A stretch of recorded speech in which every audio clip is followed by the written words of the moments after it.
പാകിസ്ഥാന് വേണ്ടി ചാരവൃത്തി നടത്തിയ കേസിൽ പിടിയിലായ വ്ളോഗർ ജ്യോതി മൽഹോത്ര കോൺഗ്രസ് നേതാവ് രാഹുൽ ഗാന്ധിക്കൊപ്പം എന്ന തരത്തിലൊരു ചിത്രം സമൂഹ മാധ്യമങ്ങളിൽ പ്രചരിക്കുന്നുണ്ട്.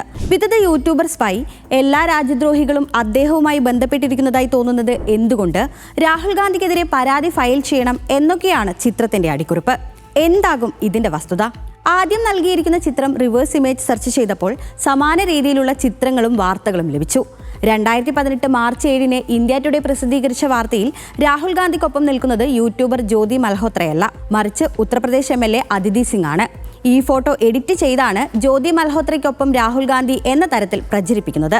രണ്ടാമത്തെ ചിത്രത്തിലുള്ളത് ജ്യോതി മൽഹോത്ര അല്ലെന്ന് വ്യക്തമാണെങ്കിലും വസ്തുത അറിയാനായി നടത്തിയ പരിശോധനയിൽ കോൺഗ്രസിന്റെ ഔദ്യോഗിക എക്സ് ഹാൻഡിൽ പോസ്റ്റ് ചെയ്ത ചിത്രങ്ങൾ ലഭിച്ചു. കേരളത്തിൽ നടത്തിയ ഭാരത് ജോഡോ യാത്രയിൽ കോൺഗ്രസ് പ്രവർത്തകയോടൊപ്പം നിന്നെടുത്ത ചിത്രമാണ് തെറ്റായ രീതിയിൽ പ്രചരിപ്പിക്കുന്നത്. അതായത് പ്രചരിക്കുന്ന ചിത്രങ്ങൾ എഡിറ്റ് ചെയ്തതാണെന്ന് വ്യക്തം.